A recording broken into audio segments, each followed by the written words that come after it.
નમસ્તે વિદ્યાર્થી મિત્રો, કેમ છો? બધા મજામાં છો ને? આજે ધોરણ 11 કેમિસ્ટ્રીની અંદર ચેપ્ટર નંબર 8 રેડોક્સ પ્રક્રિયા, એમાં આજે આપણે ચર્ચા કરવાની છે સ્ટોક નોટેશનની, અને આ આપણા ચેપ્ટરનો ચોથો વિડીયો થશે. તો ચાલો આપણે ઓક્સિડેશન આંકની અંદર સ્ટોક નોટેશનની વાત કરવાની છે. તો સ્ટોક નોટેશન એટલે શું?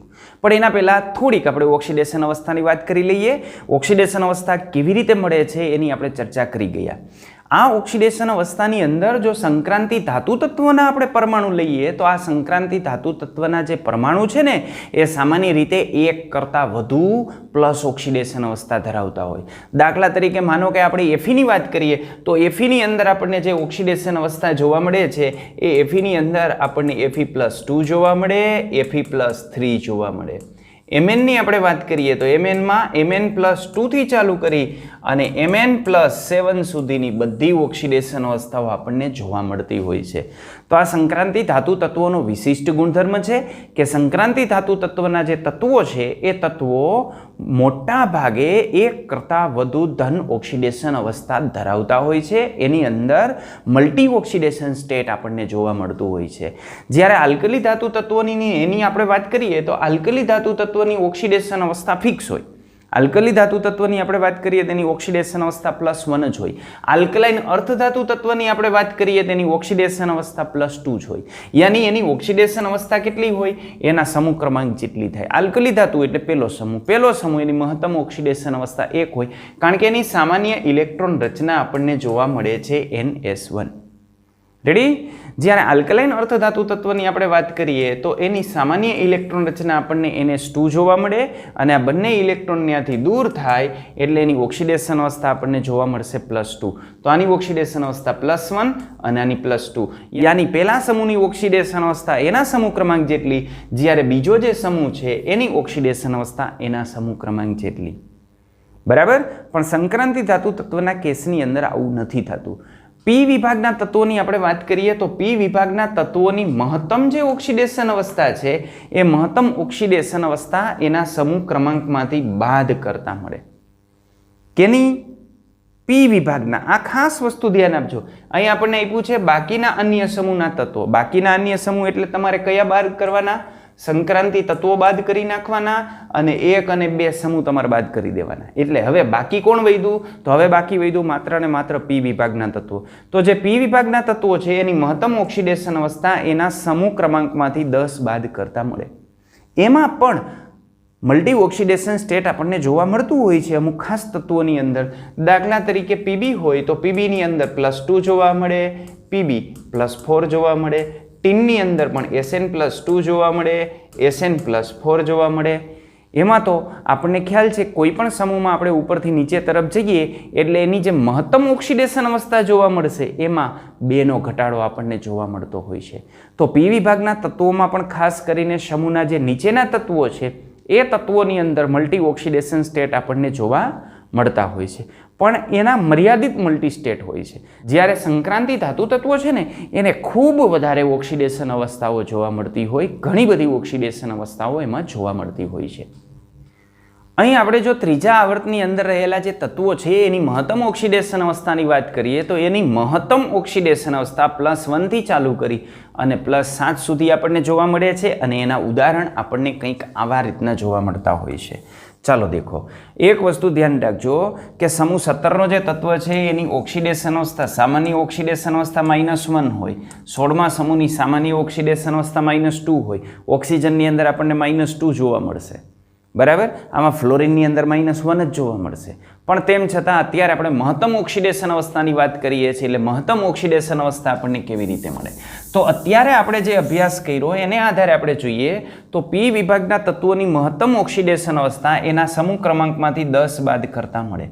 તો સમૂહ ક્રમાંક 13 એમાંથી 10 બાદ થાય એટલે એની મહત્તમ ઓક્સિડેશન અવસ્થા હોય 3. સમૂહ 14ના તત્વોની મહત્તમ ઓક્સિડેશન અવસ્થા હોય 4. સમૂહ 15ના તત્વોની મહત્તમ ઓક્સિડેશન અવસ્થા હોય 5. સમૂહ 16ના તત્વની મહત્તમ ઓક્સિડેશન અવસ્થા હોય 6. સમૂહ 17ના જે તત્વો છે એની મહત્તમ ઓક્સિડેશન અવસ્થા હોય +7. અને એના ઉદાહરણ રૂપે અહીં આપણે એક ઉદાહરણ લીધું છે. દાખલા તરીકે ત્રીજા આવર્તના તત્વો એટલે sodium, magnesium, aluminium, silicon, phosphorus, sulphur અને ક્લોરિન આ તત્વોનો આપણે ગણતરીમાં લીધેલા છે. હવે એ તત્વોની અંદર અહીં સંયોજન આપણે લીધેલું છે NaCl. આ NaClમાં જે સોડિયમ છે એની ઓક્સિડેશન અવસ્થા +1 હોય, Clની -1 હોય. અહીં આપણે બીજું લીધું છે MgSO4. તો MgSO4માં Mgની ઓક્સિડેશન અવસ્થા +2 હોય. AlF3 એલ્યુમિનિયમ ટ્રાઇફ્લોરાઇડ જેમાં એલ્યુમિનિયમની ઓક્સિડેશન અવસ્થા +3 હોય. SiCl4 જેમાં સિલિકોનની ઓક્સિડેશન અવસ્થા +4 હોય. P4O10 ફોસ્ફરસ પેન્ટોક્સાઇડ કે જેમાં ફોસ્ફરસની ઓક્સિડેશન અવસ્થા 5 હોય. SF6 કે જેમાં સલ્ફરની ઓક્સિડેશન અવસ્થા આપણને +6 જોવા મળે છે. અને HClO4 યાની પરક્લોરિક એસિડ કે જેમાં Clની ઓક્સિડેશન અવસ્થા +7 આપણને જોવા મળે છે. રેડી? તો આ રીતે આપણને ઓક્સિડેશન અવસ્થા અહીં એવા જ ઉદાહરણો આપણે લીધા છે કારણ કે આપણે શું કીધું હતું હમણાં કે આવા જે પ્રતિનિધિ તત્વોની આપણે વાત કરીએ તો સમૂહ 1 અને સમૂહ 2ના જે તત્વો છે એને આપણે બાદ કરી દઈએ તો બાકીના પ્રતિનિધિ તત્વોની અંદર P બ્લોક વધે. આ P બ્લોકની અંદર મહત્તમ ઓક્સિડેશન અવસ્થા એના સમૂહ ક્રમાંકમાંથી આપણને 10 બાદ કરતા મળે. રેડી? તો આ એના એક એક ઉદાહરણો અહીં આપણે લીધેલા છે. કેટલીક વાર આપણે જે ઓક્સિડેશન આંક દર્શાવીએ છીએ એ ઓક્સિડેશન આંકના બદલામાં આપણે ઓક્સિડેશન અવસ્થા શબ્દનો પણ ઉપયોગ કરતા હોઈએ છીએ. દાખલા તરીકે એક ઉદાહરણ આપણે લઈ લઈએ, કાર્બન ડાયોક્સાઇડ. કાર્બન ડાયોક્સાઇડની આપણે વાત કરીએ તો કાર્બન ડાયોક્સાઇડ આ પ્રકારનું આપણને બંધારણ જોવા મળશે. આ છે કાર્બન ડાયોક્સાઇડ. આ કાર્બન ડાયોક્સાઇડની અંદર વિદ્યુત ઋણતા ઓક્સિજનની વધારે છે એટલે બંધના બંને ઇલેક્ટ્રોન એના તરફ આપણે ખસેલા ધારશું એટલે આની ઓક્સિડેશન અવસ્થા આપણને -2 મળશે, આની ઓક્સિડેશન અવસ્થા -2 મળશે, જ્યારે આની ઓક્સિડેશન અવસ્થા આપણને +4 મળશે. ઓક્સિડેશન અવસ્થા, ઓક્સિજનનો ઓક્સિડેશન આંક -2, આનો -2, કાર્બનનો +4, ઓક્સિડેશન આંક અથવા આપણે એને કહેશું ઓક્સિડેશન અવસ્થા. તો આ CO2માં જે કાર્બન છે કાર્બનની ઓક્સિડેશન અવસ્થા આપણને કેટલી જોવા મળે છે? +4 જોવા મળે છે, જે તેના ઓક્સિડેશન આંક તરીકે પણ આપણે એને ઓળખતા હોય છે. એટલે ઓક્સિડેશન અવસ્થા કયો, ઓક્સિડેશન આંક કયો? એ કાર્બન ડાયોક્સાઇડમાં કાર્બનનો 4 મળે, જ્યારે ઓક્સિજન પરમાણુ છે એની ઓક્સિડેશન અવસ્થા અથવા તો ઓક્સિડેશન આંક આપણને કેટલો મળશે? -2 મળશે. એક વસ્તુ હું તમને ક્લિયર કરાવી દઉં કે ઓક્સિડેશન આંકની અંદર પ્લસ અને માઇનસ જે નિશાની છે એ અગત્યની હોય છે. સંયોજકતામાં આપણે માઇનસ કે પ્લસ એવું કશું હોતું નથી. સંયોજકતા એટલે શું? હાઇડ્રોજનના પરમાણુ સાથે સંયોજવાની ક્ષમતા. એવી સાદી વ્યાખ્યા આગળ આપણે ભણી ગયા. રેડી? તો આટલી વસ્તુ આપણે ધ્યાનમાં રાખશું. ઓક્સિડેશન આંકની અંદર પ્લસ અથવા માઇનસ જે આંક આવે છે એ કમ્પલસરી આપણે સાથે સાથે દર્શાવવાનો હોય છે. તો આના પરથી આપણે કેવું હોય તેવું કહી શકીએ કે આ જે ઓક્સિડેશન આંક છે એ શું દર્શાવે છે? તત્વની ઓક્સિડેશન અવસ્થા દર્શાવે છે. એટલે આપણે જે લીધો છે તત્વ છે કે આયન છે જે છે એની ઓક્સિડેશન અવસ્થા એ દર્શાવે છે. ચલો હવે નામકરણની અંદર આપણે જઈએ તો કેટલાક પદાર્થના નામકરણ આપણે આ રીતે કરી શકીએ.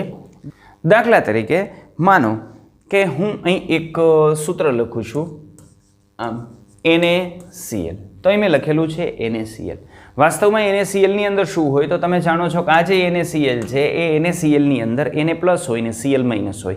Na+ ને આપણે કહીએ છીએ સોડિયમ આયન અને Cl- હોય તો એને આપણે કહીએ છીએ ક્લોરાઇડ આયન. તો અહીં એક સોડિયમ આયન છે અને એક ક્લોરાઇડ આયન છે એટલે આનું આપણે નામકરણ કેવી રીતે લખીએ છીએ? આનું નામકરણ આપણે લખીએ છીએ સોડિયમ. આનું નામકરણ આપણે લખીએ છીએ સોડિયમ ક્લોરાઇડ. રેડી? એટલે એનું નામ થઈ ગયું કે જેને આપણે સોડિયમ ક્લોરાઇડ તરીકે ઓળખીએ છીએ. ચલો હવે હું બીજું એક બંધારણ લઉં. માનો કે મારી પાસે જે બંધારણ છે એ બંધારણ આમ છે MgCl2. MgCl2 એટલે આની અંદર આપણને ખ્યાલ છે Mg મેગ્નેશિયમ અને ક્લોરીન ક્લોરાઇડ યાની આને કહેવાય મેગ્નેશિયમ ક્લોરાઇડ. રેડી? અહીં જો ક્લોરીનની સંખ્યા 2 છે, ક્લોરીનની સંખ્યા 2 છે પણ આપણે ડાયક્લોરાઇડ નથી લખતા. શા માટે ડાયક્લોરાઇડ નથી લખતા? તો કારણ ફિક્સ છે કે Mg હોય ને Mg એની ઓક્સિડેશન અવસ્થા +2 હોય ને Cl હોય ને એની ઓક્સિડેશન અવસ્થા -1 હોય. આટલું તો ફિક્સ જ છે, બરાબર? અને આપણું સૂત્ર ખ્યાલ છે ને કયું? આલિયો માલિયો. યસ. ચાલો તો આનો જે ચાર્જ છે એ ચાર્જ ક્યાં શિફ્ટ થશે? અહીં. અને આનો જે ચાર્જ છે એ ક્યાં શિફ્ટ થશે? અહીં. એટલે સૂત્ર આપણને શું મળશે? MgCl2. આમ સૂત્ર મળે. રેડી? એટલે મેગ્નેશિયમ આયન એટલે Mg+2, ક્લોરાઇડ આયન એટલે Cl-1, એટલે મેગ્નેશિયમ ક્લોરાઇડ એટલે એનું સૂત્ર તમે લખી શકો. શું લખી શકો મેગ્નેશિયમ ક્લોરાઇડનું સૂત્ર? તો મેગ્નેશિયમ ક્લોરાઇડ એટલે MgCl2 ચાલે. રેડી? ચાલો બીજું હું ઉદાહરણ લખું. તો બીજું ઉદાહરણ આપણે આ રીતે લખી શકીએ. ચાલો એના પછી હું એલ્યુમિનિયમનો લાભ લઈ લઉં. આમ લખું AlOH થ્રાઇશ. રેડી? તો આને આપણે કહીશું એલ્યુમિનિયમ હાઇડ્રોક્સાઇડ, એટલે આ થઈ ગયું એલ્યુમિનિયમ હાઇડ્રોક્સાઇડ. જો અહીંયા ટ્રાય હાઇડ્રોક્સાઇડ લખવાની કોઈ જરૂરિયાત નથી. શા માટે? કારણ કે આપણને ખ્યાલ છે કે આપણે એલ્યુમિનિયમ લીધો ને એ +3 હોય અને હાઇડ્રોક્સાઇડ લીધો ને OH-1 હોય. એ OH-1 હોય એટલે આ 3ને આપણે આ બાજુ લઈ લઈએ એટલે આપણને શું મળશે? આ 3 અહીં જશે ને આનો જે 1 છે એ અહીં આવશે એટલે એલ્યુમિનિયમ 1 થશે અને OH થ્રાઇસ. કાઉન્સની બહાર કેમ મૂક્યો?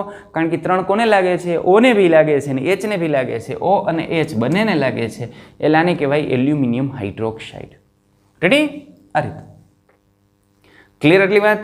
ઓકે ચાલો તો હું બીજા કેટલાક જે છે એ નામ લખું છું. તો જુઓ નામ લખું એના ઉપરથી હું બંધારણ લખું છું. નામ પહેલાં લખી નાખું છું એના પરથી હું બંધારણ લખું છું. માનો કે મને ઈચ્છા થઈ એલ્યુમિનિયમ સલ્ફેટ. તો એલ્યુમિનિયમ સલ્ફેટનું મારે બંધારણ દોરવું છે. તો એલ્યુમિનિયમ સલ્ફેટનું મારે જો અણુસૂત્ર લખવું હોય ને તો એલ્યુમિનિયમ આયન પહેલાં લખવાનો. એલ્યુમિનિયમ આયન એટલે Al+3 અને હવે સલ્ફેટ છે એટલે સલ્ફેટ આયન લખવાનું. સલ્ફેટ આયન એટલે SO4-2. રેડી? આ બંનેને આપણે જોઈન્ટ કરી દઈએ, આલ્યો મલ્યો કરી નાખીએ. આલ્યો મલ્યો કરીએ એટલે શું આવે? Al2SO4 thrice. તો આને વચાઈ એલ્યુમિનિયમ સલ્ફેટ. બરાબર? સૂત્ર શું થશે એનું? Al2SO4 thrice. એટલે આ વસ્તુ થઈ. ચાલો એના પછી હું આગળ લખું. માનો કે મને એમ થાય છે કે મેગ્નેશિયમ ફોસ્ફેટ કેલ્શિયમ લખું. Calcium phosphate. તો કેલ્શિયમ બોલે તો Ca+2, કારણ કે આલ્કલાઇન અર્ધધાતુ તત્વ છે એની ઓક્સિડેશન અવસ્થા +2 હોય એટલે Ca+2. ફોસ્ફેટ બોલે તો PO4-3. ચલો આલ્યો મલ્યો શું બનશે? Ca3PO4 twice. આ થઈ ગયું કેલ્શિયમ ફોસ્ફેટ. ક્લિયર આટલી વાત? ઓકે માનો કે આપણે મેગ્નેશિયમ એસિટેટની વાત કરીએ. Magnesium acetate. Magnesium acetate. તો આપણને આ ખબર હોવી જોઈએ મેગ્નેશિયમ એટલે શું. તો મેગ્નેશિયમ એટલે શું? Mg+2. એસિટેટ એટલે શું? તો એસિટેટ એટલે એસિટેટ આયન જે એસિટિક એસિડનો ઋણ આયન હોય. બરાબર? આને કહેવાય એસિટેટ. CH3COO-. CH3COOH હોય તો એસિટિક એસિડ, એનો H દૂર કરી નાખો એટલે એસિટેટ આયન ઉત્પન્ન થાય. આ બંનેની આપણે ક્રિયા કરીએ એટલે આપણને શું મળશે? MgCH3COO twice. રેડી? આને કહેવાય મેગ્નેશિયમ એસિટેટ. તો આ રીતે જુદા જુદા સંયોજનો આપણને મળતા હોય છે. ક્લિયર આટલી વસ્તુ? ચાલો હવે હું બીજા કેટલાક સંયોજન લખું છું અને એના નામ લખવા માટે આપણે પ્રયત્ન કરીએ છીએ. તો બીજા કેટલાક સંયોજન લખીએ અને આપણે એના નામકરણ આપીએ. ચલો હવે હું કેટલાક સંયોજન લખું છું એના ઉપરથી આપણે એના નામ લખવા માટે પ્રયત્ન કરીએ. હું એક લખું છું FeCl2. માનો કે મેં એક FeCl2 લખ્યું. FeCl2 એટલે એફીને આપણે શું કહીએ છીએ? તો એફીને આપણે કહીએ છીએ આયન. એટલે આનું નામ થઈ જાય આયન અને પાછળ આવી જાય ક્લોરાઇડ. રેડી? તો આને આપણે કહીશું આયન ક્લોરાઇડ. હું બીજું એક સૂત્ર લખું છું FeCl3. FeCl3 તો FeCl3માં પણ Fe છે એટલે એનું નામ થાય આયન અને પાછળ ઋણ આયન ક્લોરાઇડ એટલે એનું નામ થઈ ગયું ક્લોરાઇડ. તો જો આપણે અત્યારે જે રીતે નામકરણ કરતા હતા સોડિયમ ક્લોરાઇડ, મેગ્નેશિયમ ક્લોરાઇડ, એ રીતે આપણે નામકરણ કરવા જઈએ તો આના નામકરણની અંદર આપણને તકલીફ પડે છે. કારણ કે આ બંને સંયોજન તમે જુઓ તો બંને સંયોજન જુદા જુદા છે. એક FeCl2 છે અને એક FeCl3 છે. સંયોજન બંને જુદા જુદા છે, તેમ છતાં આપણી જે ક્ષારના નામકરણની પદ્ધતિ છે એને આધારે એ બંને ક્ષારના જે નામ છે ને નામ સમાન આવે છે. પહેલાને આપણે કહીએ છીએ આયર્ન ક્લોરાઇડ, તો બીજાનું નામ પણ આવે છે આયર્ન ક્લોરાઇડ. રેડી? તો માનો કે મારે તમને પ્રશ્ન પૂછવો છે ને પ્રશ્નનો જવાબ મારે આ જોઈ છે, FeCl3 મારે જવાબમાં જોઈ છે, તો મારે તમને શું પૂછવું? હું તમને એમ પૂછું આયર્ન ક્લોરાઇડ, તો તમે આ પણ લખી શકો, આ પણ લખી શકો, બંને નામ સાચા છે. બરાબર? એટલે આ તકલીફ ઉત્પન્ન થઈ. શા માટે તકલીફ ઉત્પન્ન થઈ? કારણ તમને ખબર પડ્યો? કારણ એ છે કે પહેલો જે આપણે લખ્યો છે એમાં Feની ઓક્સિડેશન અવસ્થા +2 છે અને આ બીજું જે સંયોજન છે એ સંયોજનમાં Feની ઓક્સિડેશન અવસ્થા +3 છે. એટલે બંનેના અણુસૂત્ર આપણને જુદા જુદા મળે. આમાં FeCl2 મળે, આમાં FeCl3 મળે. એટલા માટે આપણને એવું મળે છે. પણ તકલીફ, મૂળ જે તકલીફ થઈ એ તકલીફ આપણને અહીંથી થઈ, આ FeCl2 અને FeCl3. તો આ રીતે આપણને જોવા મળે આયર્ન ક્લોરાઇડ, આયર્ન ક્લોરાઇડ. જો અત્યાર સુધી તકલીફ નહોતી પડતી, સોડિયમ ક્લોરાઇડમાં તકલીફ નહોતી, મેગ્નેશિયમ ક્લોરાઇડમાં તકલીફ નહોતી, એલ્યુમિનિયમ ક્લોરાઇડમાં તકલીફ નહોતી. કારણ એટલું હતું કે આલ્કલી ધાતુ તત્વની ઓક્સિડેશન અવસ્થા ફિક્સ જ હોય. સોડિયમ કોઈ પણ જગ્યાએ આવે એટલે સોડિયમના ક્ષારની અંદર એની ઓક્સિડેશન અવસ્થા +1 જ હોય. Mgનો કોઈ પણ ક્ષાર હોય તો એની ઓક્સિડેશન અવસ્થા +2 જ હોય. એલ્યુમિનિયમનો કોઈ ક્ષાર છે તેમાં એની ઓક્સિડેશન અવસ્થા આપણને +3 જ જોવા મળે છે. એટલે ફિક્સ ઓક્સિડેશન અવસ્થાવાળા જે તત્વો હતા ને એના નામકરણમાં તકલીફ નહોતી પડતી. પણ સંક્રાંતિ ધાતુ તત્વમાં આપણે વાત કરી કે સંક્રાંતિ ધાતુ તત્વ મલ્ટી ઓક્સિડેશન સ્ટેટ ધરાવે, એને એક કરતાં વધુ ઓક્સિડેશન અવસ્થા હોય, તો અહીં એક કરતાં વધુ ઓક્સિડેશન અવસ્થા આપણને જોવા મળે છે, એટલે તકલીફ ઉત્પન્ન થઈ. અને આ તકલીફ નિવારવા માટે સ્ટોક નોટેશન પદ્ધતિ અમલમાં આવી અને આ સ્ટોક નોટેશનની અંદર આ જે સંયોજન છે એ સંયોજનની અંદર રહેલો જે ધાતુ તત્વ છે એની ઓક્સિડેશન અવસ્થાને રોમન અંકમાં કૌંસમાં દર્શાવવાની શરૂઆત થઈ. તો આ રીતે સ્ટોક નોટેશનની શરૂઆત થઈ. અહીં દર્શાવવાનું 2, કારણ કે Feની ઓક્સિડેશન અવસ્થા છે 2 અને અહીં દર્શાવવાનું એની ઓક્સિડેશન અવસ્થા 3 છે એટલે 3. એટલે આને કહેવાનું આયર્ન 2 ક્લોરાઇડ, આને કહેવાનું આયર્ન 3 ક્લોરાઇડ. ઓકે?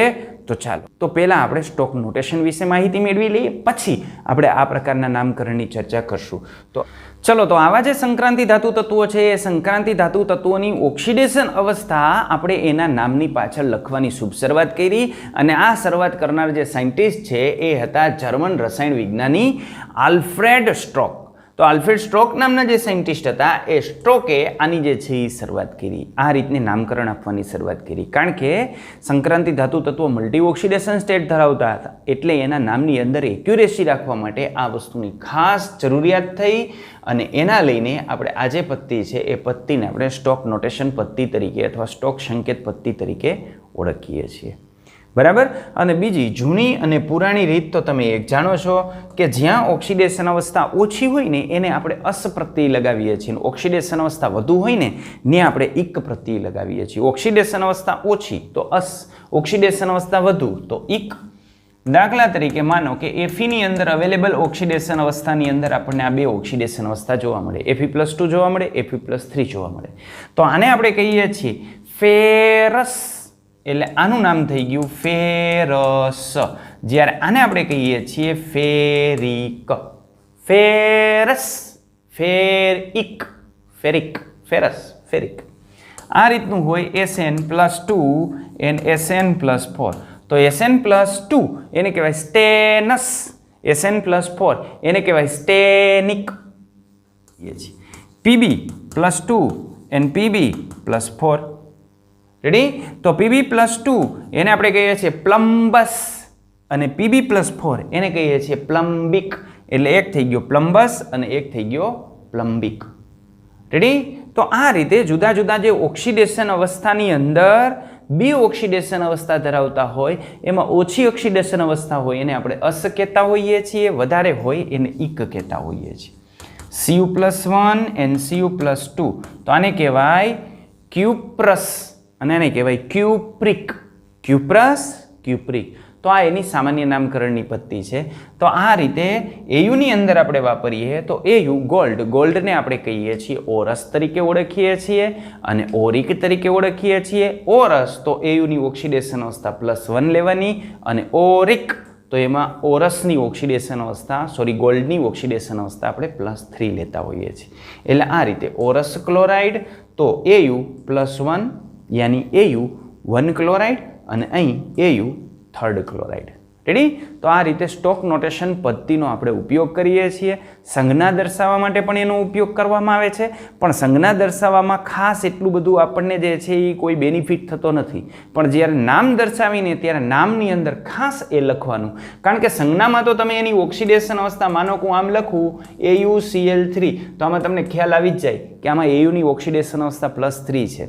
એટલે આને જે સ્ટોક નોટેશનમાં આપણે આમ લખીએ છીએ AU 3rd Cl3, આમ આપણે લખીએ છીએ એની ઓક્સિડેશન અવસ્થા દર્શાવવા માટે લખીએ છીએ. બાકી નામકરણ તો તમે આમાંથી બી આપી શકો ને આમાંથી બી આપી શકો, પણ જ્યારે નામ એનું લખવામાં આવે ને ત્યારે આપણે ખાસ એની અંદર સ્ટોક નોટેશનનો ઉપયોગ કરી અને એના નામની પાછળ રોમન આંકમાં આપણે એની ઓક્સિડેશન અવસ્થા દર્શાવશું. રેડી? બીજા ઉદાહરણ આપણને આપેલા છે સ્ટેનસ ક્લોરાઇડ. હમણાં આપણે વાત કરી +2 સ્ટેનિક ક્લોરાઇડ 4 SnCl2 SnCl4. તો આ રીતે આપણે સ્ટોક નોટેશનનો ઉપયોગ આની અંદર કરી શકીએ. ચાલો, તો હવે હું કેટલાક નામકરણ આને આધારે કરી નાખું. તો જુઓ, આને આધારે આપણે નામકરણ કરીએ તો હમણાં આપણે જે છે એ નામકરણની અંદર જોયું, ત્યાંથી શરૂઆત કરીએ જૂનું ને જાણીતું FeCl2. તો FeCl2 આને હવે આપણે આ નામ કેમ લખશું? Iron 2 chloride. એટલે નામ આપણે આ રીતે લખશું FeCl2 નું. બીજું લખું FeCl3, તો આ નામ આપણે શું લખશું? Iron 3rd chloride. રેડી? તો આયન તમે લખો ત્યારે કમ્પલસરી તમારે 2 અને 3 લખવી પડે, પણ તમે જાણો છો કે આની અંદર Fe+2 છે અને Fe+2 ને આપણે ફેરસ કહીએ છીએ. તો પ્રચલિત નામની અંદર તમે આમ પણ લખી શકો ફેરસ ક્લોરાઇડ, કારણ કે તમને ખ્યાલ આવી જ જાય કે ફેરસ એટલે Fe+2, બરાબર. અને આપણે જાણીએ છીએ કે Fe+3 હોય એને ફેરિક કહેવાય, તો આને આપણે લખી શકીએ ફેરિક ક્લોરાઇડ. તો ફેરસ ક્લોરાઇડ ને ફેરિક ક્લોરાઇડ લખો ત્યારે તમે કદાચ કાઉન્સની અંદર ઓક્સિડેશન અવસ્થા ન લખો તો ચાલે, પણ ઓક્સિડેશન અવસ્થા ન લખો તો સ્ટોક નોટેશન ન કહેવાય, બરાબર. એટલે સ્ટોક નોટેશન પ્રમાણે આયન તરીકે લખીએ ત્યારે આપણે આ રીતે લખવું પડે. ચાલો, બીજું હું નામ લઈ લઉં, ત્રીજું નામ લઈ લઉં AuCl. તો AuCl નું આપણે આ રીતે નામ લખીએ એટલે અહીં લખી શકાય ઓરમ 1 ક્લોરાઇડ. રેડી? પણ જો હું આમ લખી નાખું AuNO3 લખું આ વખતે NO3 થ્રાઇસ, તો આને કહેવાય ઓરમ, એની ઓક્સિડેશન અવસ્થા કેટલી? 3. ઓરમ 3rd નાઇટ્રેટ. બરાબર. પણ જો અસ અને ઈક આપણે વાપરીએ તો આને લખી શકાય ઓરસ ક્લોરાઇડ. ઓરસ ક્લોરાઇડ. અને આને ઇક તરીકે આપણે વાપરીએ એટલે આને કહેવાય ઓરિક નાઇટ્રેટ. શું કહેવાય? ઓરિક નાઇટ્રેટ. રેડી? તો આ નામકરણ આપણે આ રીતે લખી શકીએ. ખ્યાલ આવે છે? સમજાય છે વાત? તો અહીં આપણે આનું જે નામકરણ કરવાનું છે એ નામકરણ આપણે આ રીતે લખી શકીએ. ચલો, એની આગળ આપણે જઈએ તો બીજા કેટલાક નામ લઈ લઈએ. ચલો, આમ છે K2CrO4. તો આને કહેવાય પોટેશિયમ. આગળ છે પોટેશિયમ, અને આને આપણે કહીએ છીએ CrO4- આયન હોય ને એને આપણે કહીએ છીએ ક્રોમેટ. પોટેશિયમ ક્રોમેટ. તો ક્રોમેટમાં Cr ની જે ઓક્સિડેશન અવસ્થા હોય એ ઓક્સિડેશન અવસ્થા આપણે અહીં લખશું, અને આમાં ક્રોમિયમની ઓક્સિડેશન અવસ્થા 6 હોય એટલે આને કહેવાય પોટેશિયમ ક્રોમેટ. રેડી? તો આ થઈ ગયું પોટેશિયમ ક્રોમેટ. માનો કે હું આમ લખી નાખું K2Cr2O7, તો આને કહેવાય પોટેશિયમ ડાઇક્રોમેટ. ડાઇક્રોમેટ, એમાં ક્રોમિયમની ઓક્સિડેશન અવસ્થા કેટલી હોય? તો ક્રોમિયમની ઓક્સિડેશન અવસ્થા એઝ ઇટ ઇઝ 6 ઓક્સિડેશન અવસ્થા આપણને જોવા મળશે. ક્લિયર? ચાલો, માનો કે અહીં આપણે ઉદાહરણ તરીકે લખીએ છીએ PbO. તો PbOમાં ઓક્સિજનની -2 હોય એટલે Pbની ઓક્સિડેશન અવસ્થા +2 થાય એટલે આને કહેવાય લેડ 2 ઓક્સાઇડ. અને જો આપણને આમ મળે PbO2 તો આને કહેવાય લેડ, બેડ નહીં હો, લેડ 4 ઓક્સાઇડ. એટલે એને કહેવાય લેડ 4 ઓક્સાઇડ. ક્લિયર? તો આ રીતે આપણે આને દર્શાવીએ છીએ. તો આ થયું નામકરણ. આયર્નના ઓક્સાઇડ આપણે દર્શાવીએ તો આયર્નનો ઓક્સાઇડ દર્શાવવો હોય તો આપણે આ રીતે દર્શાવી શકીએ. માનો કે હું દર્શાવું છું Fe2O3, તો આને આપણે લખશું આયર્ન થર્ડ ઓક્સાઇડ. અને જો હું આમ લખું FeO તો આને લખશું આયર્ન 2 ઓક્સાઇડ. રેડી? સલ્ફેટ લખીએ FeSO4 તો આને કહેવાય આયર્ન 2 સલ્ફેટ. તો આ થઈ ગયું આયર્ન 2 સલ્ફેટ. પણ જો આમ લખું Fe2SO4 થ્રાઇસ તો આને કહેવાય આયર્ન થર્ડ સલ્ફેટ. રેડી? તો આ રીતે નામકરણ કરવામાં આવે છે. તો આ જે નામકરણની પત્તી છે એ નામકરણની પત્તીને આપણે શું કહીએ છીએ? સ્ટોક નોટેશન કહીએ છીએ. રેડી? તો આ રીતે સ્ટોક નોટેશનથી આપણે નામકરણ કરીએ છીએ. તો આ સ્ટોક નોટેશનથી નામકરણ કરીએ એનો એક ફાયદો એ પણ થાય કે સ્ટોક નોટેશનથી આપણે જ્યારે નામકરણ કરતા હોય ત્યારે એની ઓક્સિડેશન અવસ્થામાં શું ફેરફાર થાય છે, એના ઓક્સિડેશન અવસ્થામાં જે ફેરફાર થતો હોય એ ઓક્સિડેશન અવસ્થાનો ફેરફાર ઓક્સિડેશન આંકના ફેરફારને આધારે નક્કી કરતા હોય. અને ઓક્સિડેશન આંકને તો આપણે કાઉન્સમાં દર્શાવીએ છીએ. એટલે એ સ્પીસીસનું ઓક્સિડેશન થાય છે કે એનું રિડક્શન થાય છે એ આપણને ખ્યાલ આવશે. બરાબર? એટલે આટલી વસ્તુ આપણે એની ઉપરથી જાણી શકશું. દાખલા તરીકે માનો કંઈ એક રાસાયણિક પ્રક્રિયાની અંદર આવું થાય છે કે આને આપણે કહીએ છીએ મર્ક્યુરિક ક્લોરાઇડ Hg2Cl2 નું રિડક્શન પામેલ સ્વરૂપ કયું છે? Hg2Cl2 કે જેમાં Hgની ઓક્સિડેશન અવસ્થા +1 છે. તો અહીં આપણે જોઈ શકીએ કે આ +2 વાળાનું શું થયું? +1ની અંદર યાની ઓક્સિડેશન આંકમાં ઘટાડો થયો એટલે આપણે આને કહીશું રિડક્શન. ઓકે? તો આ ઓક્સિડેશન આંકના ખ્યાલનો ઉપયોગ આપણે ક્યાં કરી શકીએ? તેનો ઉપયોગ આપણે કરી શકીએ ઓક્સિડેશન, રિડક્શન. ઓક્સિડેશન કર્તા તરીકે વર્તે છે યાની ઓક્સિડન્ટ, રિડક્શન કર્તા તરીકે વર્તે યાની રિડક્ટન્ટ. અને જે રેડોક્સ પ્રક્રિયા છે રેડોક્સ પ્રક્રિયાને વ્યાખ્યાયિત કરવા માટે આપણે આ જે ઓક્સિડેશન આંક છે એ ઓક્સિડેશન આંકનો ખ્યાલનો ઉપયોગ કરી શકીએ. એટલે આ ઓક્સિડેશન આંક યાની આ જે ઓક્સિડેશન આંક છે એના પરથી આપણે આવી વિવિધ માહિતી જે છે એ મેળવી શકીએ છીએ. ચાલો, ઓક્સિડેશન આપણે કોને કહીએ છીએ? તો તમે જાણો છો ઓક્સિડેશન. ઓક્સિડેશન એટલે શું? તો ઓક્સિડેશનની અંદર આપણે કહેતા કે ઓક્સિજનનો ઉમેરો અથવા વધુ વિદ્યુત ઋણ તત્વોનો ઉમેરો અથવા હાઇડ્રોજન દૂર થવું અથવા વધુ વિદ્યુત તન્મય જે તત્વ છે એ દૂર થવું અથવા તો ઇલેક્ટ્રોન દૂર થવો, આટલું આપણે ઓક્સિડેશનની અંદર કહેતા. પણ એ બધાની ક્યાંક ને ક્યાંક કંઈક મર્યાદા હતી. એટલે ધી બેસ્ટ મેથડ આપણી પાસે હોય તો ઓક્સિડેશન આંક. તો ઓક્સિડેશન આંકને આધારે આપણે આમ કહી શકીએ ઓક્સિડેશન આંકમાં વધારો. ઓક્સિડેશન એટલે ઓક્સિડેશન આંકની અંદર વધારો. રિડક્શન એટલે ઓક્સિડેશન જે આંક છે એ આંકની અંદર ઘટાડો. યાની જો ઓક્સિડેશન આંકની અંદર વધારો થાય તો એને ઓક્સિડેશન કહેવાય અને જો ઓક્સિડેશન આંકની અંદર ઘટાડો થાય તો એને રિડક્શન કહેવાય. તો ચાલો એના પરથી આપણે ઓક્સિડેશન કરતા કોને કહેશું? તો ઓક્સિડેશન કરતા એટલે જે ઓક્સિડેશન કરતો હોય તે. અને જો એ પોતે ઓક્સિડેશન કરતો હોય તો પોતાનું શું થતું હોય? તો પોતાનું રિડક્શન થતું હોય. અને પોતાનું રિડક્શન થતું હોય તો એના ઓક્સિડેશન આંકની અંદર શું થતો હોય? ઘટાડો થતો હોય. તો આના પરથી આપણે કહી શકીએ કે જે પ્રક્રિયક આપેલ પદાર્થમાં રહેલા તત્વના ઓક્સિડેશન આંકમાં વધારો કરે તેને ઓક્સિડેશન કરતા કહેવાય. અને બીજાના વધારવા જાય એટલે પોતાનું ઓક્સિડેશન આંક ઘટે એટલે ખુદનું રિડક્શન થતું હોય. આ જ રીતે રિડક્શન કરતા કોને કહેવાય? તો રિડક્શન કરતા સામેવાળાનું રિડક્શન કરે એટલે પોતાનું ઓક્સિડેશન થતું હોય. તો સામેવાળાનું રિડક્શન કરે છે એટલે સામેવાળાના ઓક્સિડેશન આંકમાં એ શું કરે? તો સામેવાળો જે તત્વ છે એના ઓક્સિડેશન આંકમાં ઘટાડો કરે તેને રિડક્શન કરતા કહેવાય. અને આવો જે રિડક્શન કરતા પદાર્થ છે એ રિડક્શન કરતા પદાર્થનું પોતાનું શું થતું હોય? તો એ પોતાનું ઓક્સિડેશન થતું હોય.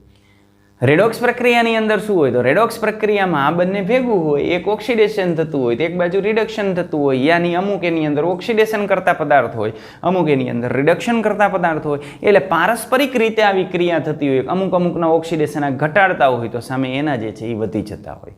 રેડોક્સ પ્રક્રિયાની અંદર એવું પણ બને કે ઓક્સિડેશન કરતા પદાર્થ એક હોય અને સામે રિડક્શન કરતા પદાર્થ બે હોય. એવું પણ બની શકે કે બંને એક હોય. એટલે એની અંદર ઘણી બધી વેરાયટીઓ આપણને જોવા મળતી હોય છે. ચાલો આપણે એક કોયડાની વાત કરીએ તો એ કોયડાની અંદર આપણને આપેલું છે નીચે જણાવેલા સંયોજનને સ્ટોક સંકેત પદ્ધતિ દ્વારા દર્શાવો.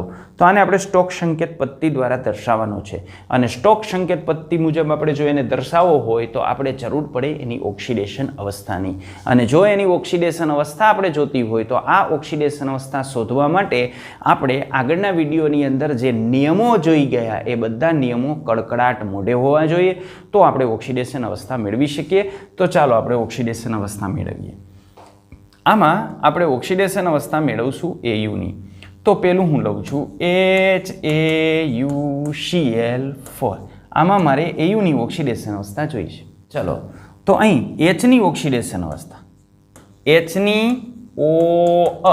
ઓક્સિડેશન અવસ્થા પ્લસ એયુની OA પ્લસ 4 ગુણ્યા Clની OAમાં ખબર પડે ને, બરાબર. ચાલો તો અહીંયા Hની ઓક્સિડેશન અવસ્થા +1, એયુની હું ધારી લઉં x, 4 અને Clની કેટલી થાય -1.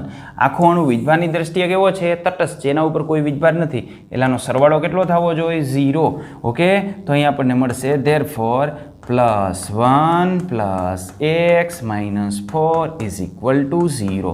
So x - 3 = 0. So x +3. x એટલે શું? તો x એટલે એયુની ઓક્સિડેશન અવસ્થા. તો એયુની ઓક્સિડેશન અવસ્થા કેટલી થઈ? +3. તો સ્ટોક નોટેશનને આધારનું સૂત્ર લખવું એટલે લખી શકીએ HAU થર્ડ Cl4. આમ આપણે આનું સૂત્ર લખી શકીએ. રેડી? ઓકે, ચાલો હવે બીજાનો વાળો.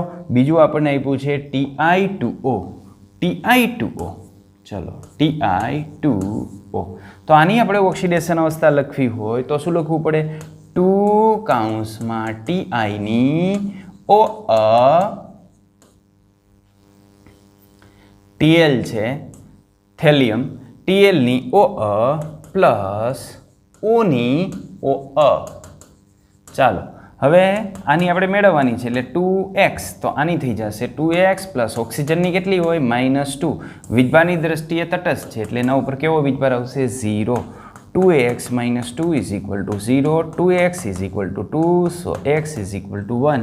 સો આને આપણે દર્શાવશું TL2 ઓક્સિડેશન નંબર 1O. એટલે આને આપણે આ રીતે દર્શાવશું. ઓકે, ચલો એના પછીનું જે છે એની આપણે વાત કરીએ. તો એના પછીનું હવે હું શોર્ટમાં જાઉં છું FeO. તો FeO આમાં Feની મેળવવાની છે તો Feની x ધારી લઉં, ઓક્સિજનની -2 હોય, વીજભારની દ્રષ્ટિએ તટસ્થ એટલે x = 2. એટલે આને આપણે લખી શકશું Fe2O. રેડી? ચાલો એના પછી Fe2O3. તો Fe2O3માં 2 × x, Feની હું 2x લઈ લઉં એટલે 2 × x +3 - 2 = 0. 2x - 6 = 0. 2x = 6. x = 3. એટલે આપણને મળી ગયું x = 3. રેડી? તો આમ આપણને મળશે x = 3. ચાલો એની આગળ આપણને આપ્યું છે CuI. તો CuI એમાં Cuની ઓક્સિડેશન અવસ્થા x લઈ લઉં, હેલોજનની -1 હોય, બરાબર 0 થવું જોઈએ, યાની x = 1. તો એને આપણે કેમ દર્શાવશું? Cu રોમન અંકની અંદર 1 અને અહીં આયોડિન. ચાલો એના પછી Cu2O આની વાત. તો એની થઈ જશે Cuની ઓક્સિડેશન અવસ્થા આપણને મળશે 2 અને પાછળ આવશે O. અહીં Mnની ગોતીએ એટલે આપણને મળશે Mn2 અને ઓક્સાઇડ. MnO2માં મેળવીએ તો Mn ઓક્સિજનની -2 હોય એવા 2 છે એટલે -2 અને × 2 એટલે -4 થાય. તો આની થઈ જાય 4 યાની IV અને અહીં આવી જશે ઓક્સાઇડ. તો આ રીતે સ્ટોક નોટેશનને આધારે એના સમીકરણો જે છે એ લખી શકીએ. બરાબર? ચાલો એની આગળ આપણે વધીએ. તો એની આગળ આપણને એક કોયડો આપેલો છે.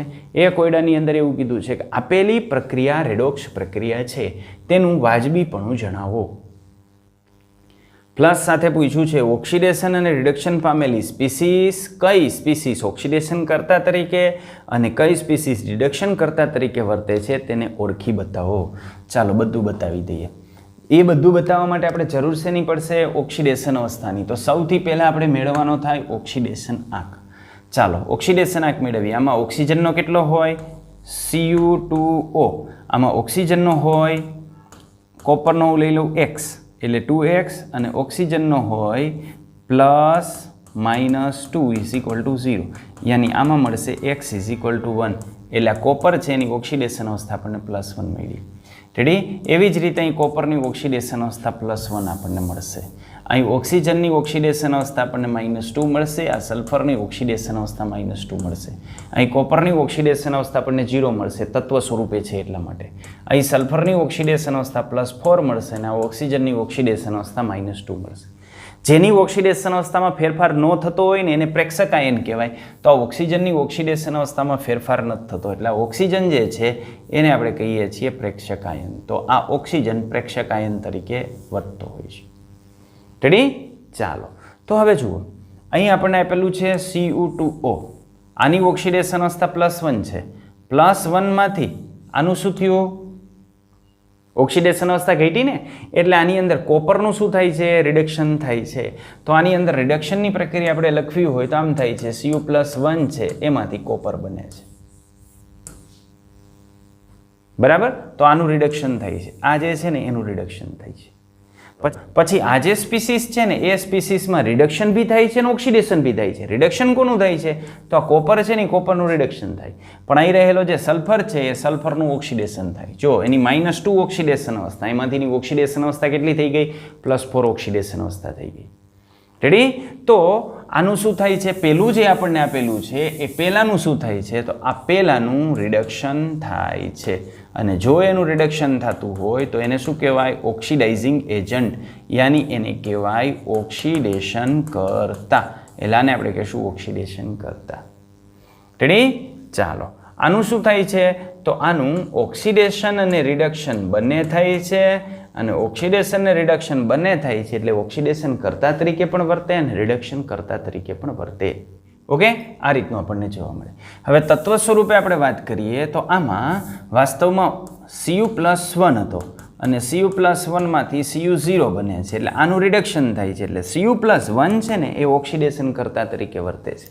અને આમાં રહેલો જે S-2 છે એ S+4ની અંદર રૂપાંતરિત થાય છે એટલે એનું ઓક્સિડેશન થાય છે. એટલે S-2 જે સલ્ફાઇડ આયન છે એ સલ્ફાઇડ આયન શેના તરીકે વર્તે છે?